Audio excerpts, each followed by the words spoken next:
Hey everybody, week 10 is here and gone. You're watching the recording. Thank you, though, for attending all of these. I hope you're getting a lot of value out of it. Now, listen, this is the second half of We Agnostics, and then next week we're moving on to how it works. So this is where we get into the nuts and bolts of the 12 steps. Eric is going to do a quick breakdown of the 12 steps next week, and then we're going to go on from there. So I know you're going to love this, and I will see you on Monday. What's up, guys? Great to be back. Let's go ahead and center ourselves with the serenity prayer. God, grant me the serenity to accept the things I cannot change, the courage to change the things I can, and the wisdom to know the difference.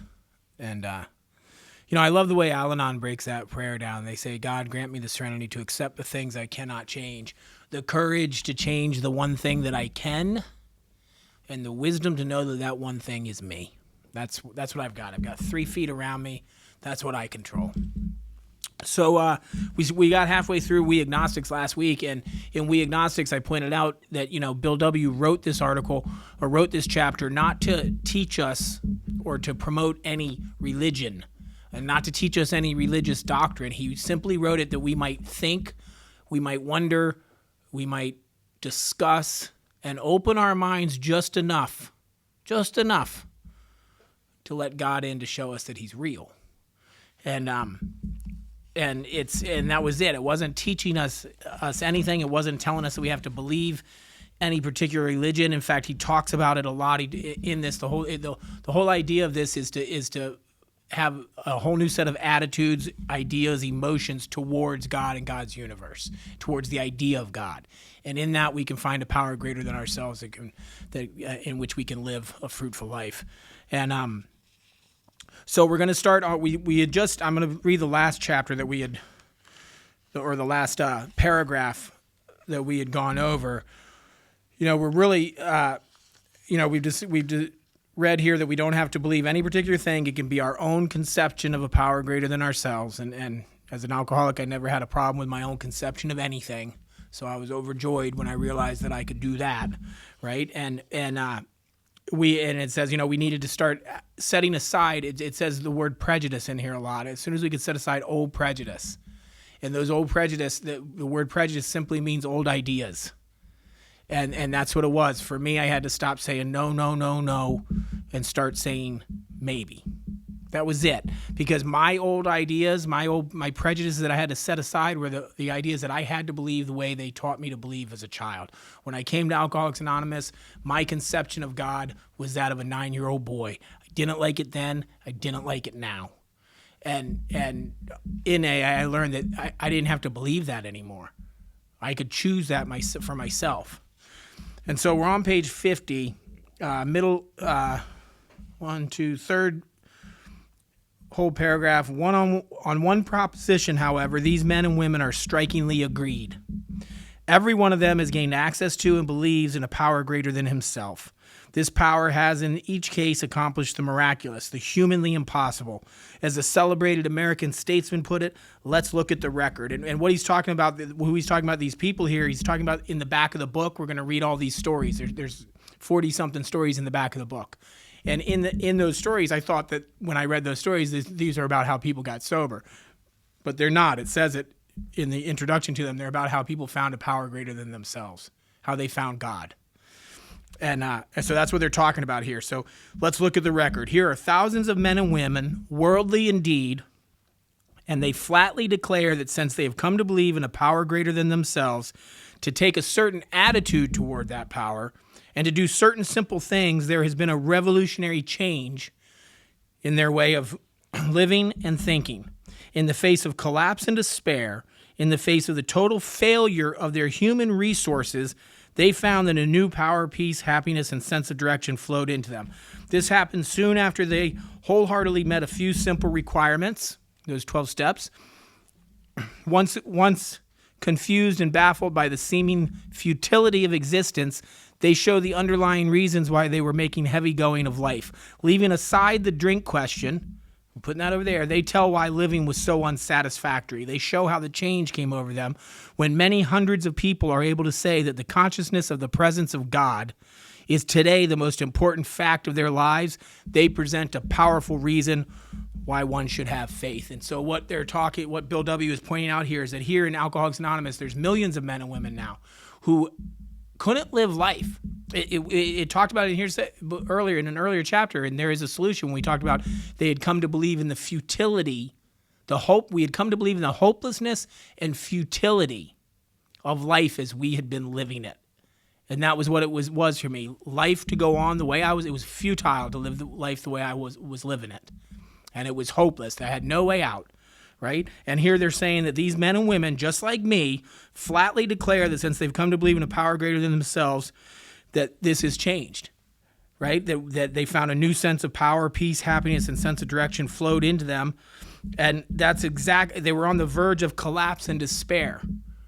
And that was me. But as soon as I started saying maybe, as soon as I started working these 12 steps, as soon as I started living by these principles, I started to feel the presence of God.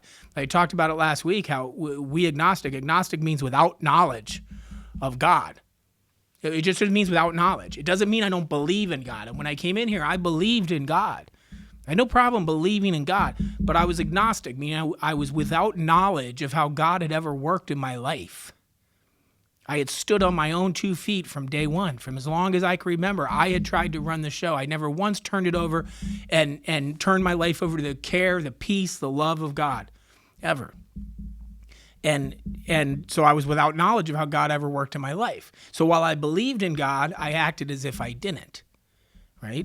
And so it goes on. It says, this world of ours has made more material progress in the last century. So what it's going to do here in this next paragraph is it's going to point out to us a good reason why those of us who don't believe in God or think there is no God, it presents a good case for how our thinking could be flawed here. The world of ours has made more material progress in the last century than in all the millenniums which went before. Almost everyone knows the reason. Students of ancient history tell us that the intellect of the men in those days was equal to the best of today. So they're telling us that the intellect of the men who built the pyramids, the intellect of the men in ancient times, in ancient Greece, we see the magnificence of their sculptures, of their literature, that they were just as smart as we are today. The intelligence was the same. Not the same knowledge, but the mind, the intelligence fact, they were just as intelligent as we are today. Students of ancient history tell us that the intellect of men in those days was equal to the best of today, yet in ancient times, material progress was painfully slow. It took hundreds of years to make progress materially.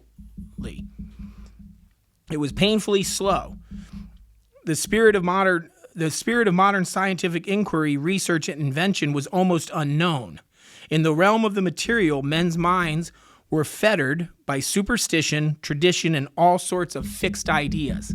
Fixed ideas could be prejudices, old ideas, same thing. Fettered just means stifled by all sorts of fixed ideas. Where was I? All sorts of fixed ideas. Some of the contemporaries of Columbus thought a round earth preposterous.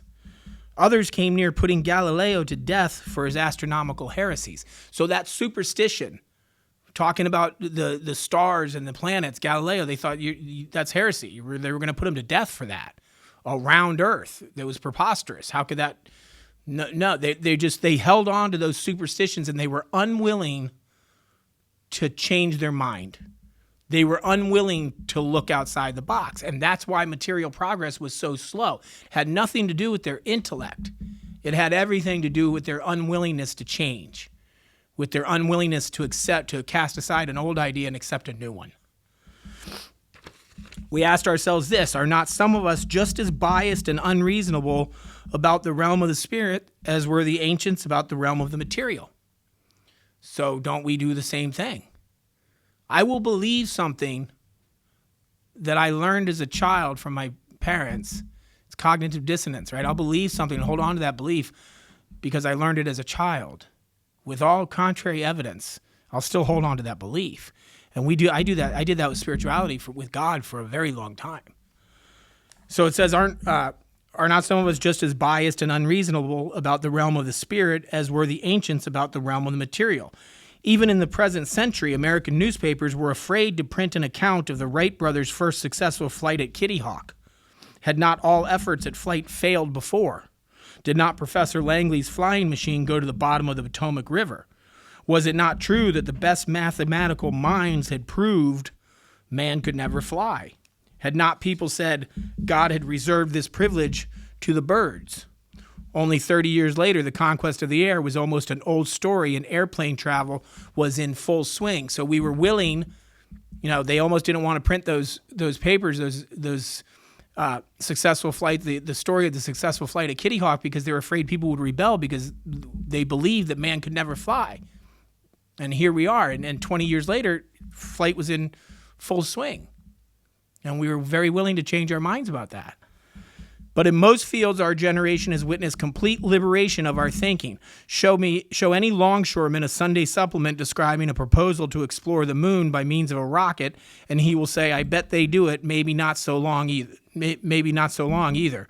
Is not our age characterized by the ease with which we discard old ideas for new, by the complete readiness with which we throw away the theory or gadget which does not work for something new which does? So, and you remember, this book was written in 1939. We hadn't gone to the moon. We didn't have rocket ships yet, right? But here they are saying, we'll probably do that someday. The spirit of conquest was full on. So why don't we do the same thing with our minds when it comes to seeking God and being willing to change our mind about God, particularly when we're crushed by alcoholism and drug addiction, and it's pointed out to us that God can help us. Millions of men and women say that, yes, the fact of the presence of God in my life today is why I'm sober. And yet I can still sit back and go, no. That won't work for me. No, I don't believe that. Superstition. We had to ask ourselves why we shouldn't apply to our human problems the same readiness to change our point of view. We were having trouble with relationships. We couldn't control our emotional natures. We were a prey to misery and depression. We couldn't make a living. We had a feeling of uselessness. We were full of fear. We were unhappy. We couldn't seem to be of real help to other people. Was not a basic solution of these bedevilments more important than whether we should see newsreels of lunar flight? Of course it was. So what this is telling me right here, and I'm going to read this again. These are called the bedevilments. In AA, we refer to these things as the bedevilments. And every one of these, this was me. Me, myself. I was having trouble with personal relationships. I couldn't control my emotional nature. I was a prey to misery and depression. I couldn't make a living. I had a feeling of uselessness. I was full of fear. I was unhappy. I couldn't seem to be of real help to other people. Was not a basic solution of these bedevilments more important than what I think God is or isn't? And this is what I said last week when I used that analogy. In the end, what difference does it make on the endeavor that we are on to find a life of sobriety and to live useful and whole? When I come in here, I'm dying of alcoholism. I'm a drug addict. I want to shoot myself. What difference does it make what God is or isn't to me now if I've got millions of people that flat out declare, no, this works for me? But I'll argue with it. Right there, I will draw that line, and I won't believe that. When we saw others solve their problems by a simple reliance upon the spirit of the universe, we had to stop doubting the power of God. Our ideas did not work, but the God idea did. So for only so long could I come to AA and could I come to these rooms and could I listen to people say, this program is about finding God. This program is about God. And sit there and say, no, not for me. When I tried everything, it said my human will had failed me. It's got to be a terrible look. If I don't believe in God, if I don't believe this stuff, if I stand on my own 2 feet and I rely on my will, it's all up to me. But yet I fail time and time and time again. I can't stay sober. That is such a hopeless feeling. If I had to rely on myself, I fail every time. It's terrifying because I know I can't rely on myself. So when we saw others solve their problems by a simple reliance upon the spirit of the universe, we had to stop doubting the power of God. Our ideas did not work, but the God idea did. The Wright brothers' almost childish faith that they could build a machine which would fly was the mainspring of their accomplishment. Without that, nothing could have happened. We agnostics and atheists were sticking to the idea that self-sufficiency would solve our problems. When others showed us that God's sufficiency worked with them, we began to feel like those who had insisted the Wrights would never fly. So this is what I mean. I'm sticking to the idea that I can solve this. Self-sufficiency. I can fix me. I can fix me. But I've tried time and time again, and I can't fix me. But here's millions of people who say, no, try this. God works. Logic is great stuff. We liked it. We still like it. It's not by chance we were given the power to reason, to examine the evidence of our senses, and to draw conclusions. This is one of man's magnificent attributes. We agnostically inclined would not feel satisfied with a proposal which does not lend itself to a reasonable approach and interpretation. Hence, we are not at pains to tell why we think our present faith is reasonable, why we think it is more sane and logical to believe than not to believe, why we say our former thinking was soft and mushy when we threw up our hands in doubt and said we don't know. When we became alcoholics, crushed by a self-imposed crisis we could not postpone or evade, we had to fearlessly face the proposition that either God is everything or else he is nothing. God either is or he isn't. What was your choice to be? There's no straddling the fence here. I am crushed. It says here, we can't crushed by a self-imposed crisis. I'm crushed. I'm dying. I can't live life this way anymore. God either can or he can't. There's no more belief in God. If I believe in God, then he can either fix me or he can't. He either is or he isn't. Either everything or nothing. Arrived at this point, we were squarely confronted with the question of faith.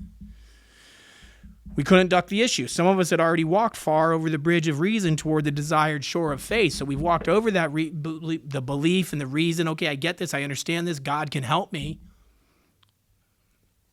Toward the desired shore of faith, the outlines of the promise of the new land had brought luster to tired eyes and fresh courage to flagging spirits, friendly hands that stretched out in welcome. We were grateful that reason had brought us so far to make me believe in God. I believe there's probably something bigger than me, right? Brought us this far, but somehow we couldn't quite step ashore. Perhaps we had been leaning too heavily on reason that last mile, and we did not like to lose our support. And so I can believe in God. I see you guys believe in God. I believe in God. There's something here. But I can't step from the bridge of belief and reason to the shore of faith to really turn my will and my life over to God, to really understand that, okay, there's something here. God can, this is out of my control. There's a reason for this. When I said in the beginning that I could not see where God had ever worked in my life, now, I do a lot of speaking and I tell my story. I start from when I'm 9 years old, and I can look today at my story every time I tell it, and I can see. It's almost like when you see a movie of a mathematician and he's doing a math problem, and you can see the problem up here above him, and everything coming together, and the points going together. And my life, I look at my life like that, where I can see the hand of God every step of the way, the good, the bad, the tragedy, all of it. I can see the hand of God every step of the way to where I am today. So now I can look back and I can absolutely see how God has worked in my life. I am with knowledge of how God has worked in my life. I am no longer without knowledge of that. So this was natural, but let us think a little more closely. Without knowing it, had we not been brought to where we stood by a certain kind of faith? For did not we believe in our own reasoning? Did we not have confidence in our ability to think? What was that but a sort of faith? Yes, we had been faithful, abjectly faithful to the God of reason. So in one way or another, we discovered that faith had been involved all the time. We found out, too, that we had been worshipers. What a state of mental gooseflesh that used to bring on, had we not variously worshipped people, sentiment, things, money, and ourselves. And then with a better motive, had we not worshipfully beheld the sunset, the sea, or a flower? Who of us had not loved something or somebody? How much did these feelings, these loves, these worships have to do with pure reason? Little or nothing, we saw at last. Were not these things the tissue out of which our lives were constructed? Did not these feelings, after all, determine the course of our existence? It was impossible to say we had no capacity for faith or love or worship. In one form or another, we had been living by faith and nothing else. I cannot say that there's no such thing as faith, that there can't have faith. And I'll explain it to you. Look, and anybody who has children will understand this. Do you love your wife? Do you love your husband? Do you love your kids? Prove it. Prove it. Show me a blood test. Prove it in a court of law. Prove the existence of love. You cannot prove the existence of love any more than you can if you can prove the existence of God. I love my son. I know.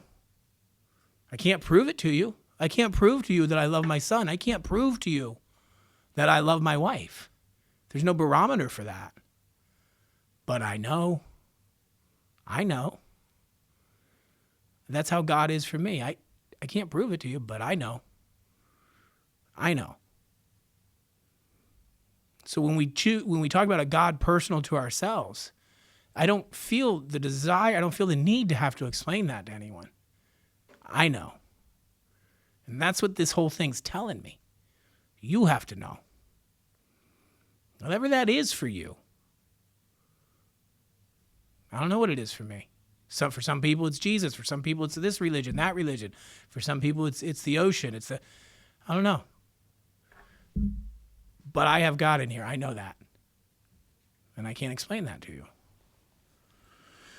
So imagine life without faith, where nothing left but pure reason. It wouldn't be life. But we believed in life. Of course we did.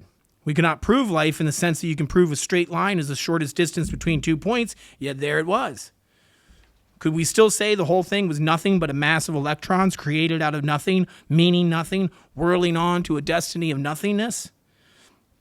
The electrons themselves seem more intelligent than that, at least so the chemist said. Hence, we saw that reason isn't everything. Neither is reason, as most of us use it, entirely dependable. Though it emanate from our best minds, what about the people who proved man could never fly?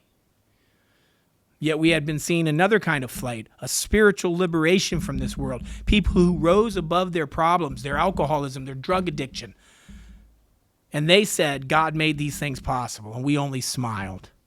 We had seen spiritual release, but like to tell ourselves it wasn't true. I have the people right in front of me telling me God did this for me. And I'm saying, no. Actually, we were fooling ourselves, and here it is. For deep down in every man, woman, and child is the fundamental idea of God. It may be obscured by calamity, by pomp, by worship of other things, but in some form or other, it is there. For faith in a power greater than ourselves and miraculous demonstrations of that power in human lives are facts as old as man himself. We finally saw that faith in some kind of God was a part of our makeup just as much as the feeling we have for a friend. Sometimes we had to search fearlessly, but he was there. He was as much a fact as we were. And this is my favorite line about God in this book. And this is how it is for me when I tell you that I find God, I see God out there.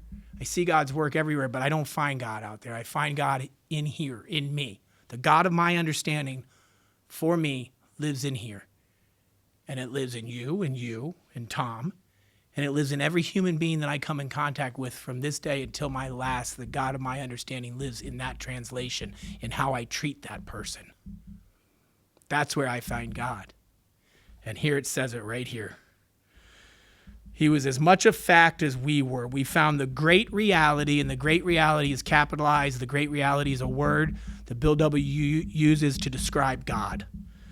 We found the great reality deep down within us. In the last analysis, it is only there that he may be found. It was so with us. Bill W.'s telling me here, the first 100 are telling me here that we find God in here. When I say that this is an inside job, recovery is an inside job, this is where I found God. It was in me all along. All the good, all the bad, it was inside of me all along. In this book, you will read the experience of a man who thought he was an atheist. His story is so interesting that some of it should be told now. His change of heart was dramatic, convincing, and moving. Our friend was a minister's son. He attended church school where he became rebellious at what he thought an overdose of religious education. For years thereafter, he was dogged by trouble and frustration. Business failure, insanity, fatal illness, suicide, these calamities in his immediate family embittered and depressed him. Post-war disillusionment, ever more serious alcoholism, impending mental and physical collapse brought him to the point of self-destruction. One night, when confined in a hospital, he was approached by an alcoholic who had known a spiritual experience. Our friend's gorge rose as he bitterly cried out, "If there is a God, he certainly hasn't done anything for me." But later, alone in his room, he asked himself this question: is it possible that all the religious people I have known are wrong? While pondering the answer, he felt as though he lived in a hell. Then, like a thunderbolt, a great thought came. It crowded out all else. Who are you to say there is no God? This man recounts that he tumbled out of bed to his knees. In a few seconds, he was overwhelmed by a conviction of the presence of God.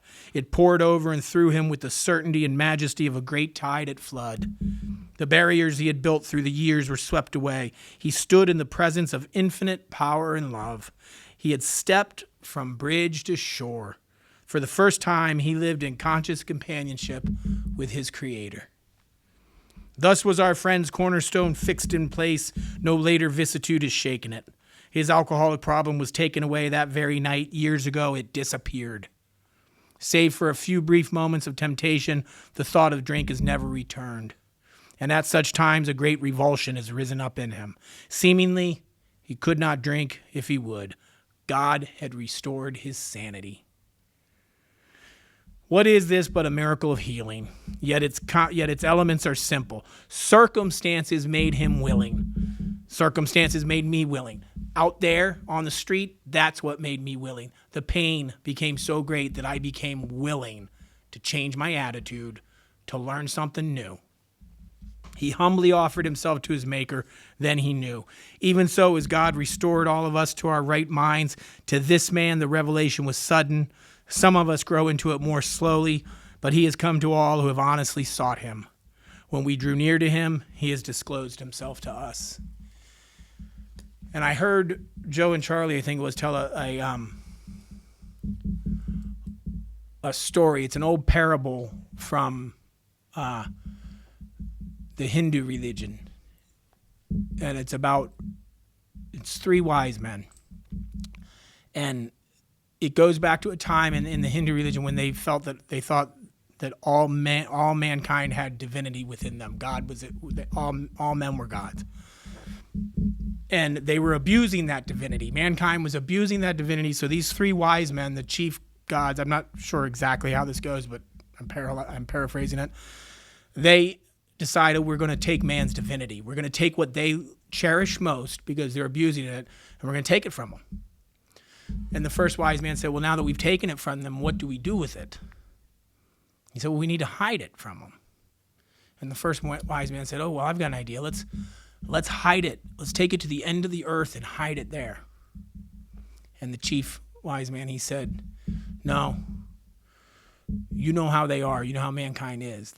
They'll go to the end of the earth to find what they cherish most. They'll find it. And the second wise man said, there's four wise men, actually. The second one says, well, I know. We'll take it to the tallest mountain. We'll hide it on the highest mountaintop. And the chief said, no, we can't do that. They'll find it. They'll climb that mountain. They'll find a way to get up there, and they will find what they cherish most. And the third one said, we'll take it to the bottom of the ocean, and we'll put it way down there at the bottom of the ocean. They'll never find it down there. They can't get down there. And the chief said, no, you know how mankind is. They'll build something. They'll go down there.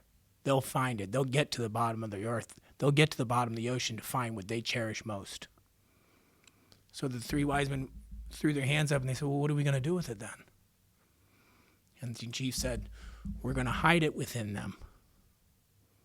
They will never look within them for what they cherish most. And I think that parable is very apropos for this, and I think it holds true.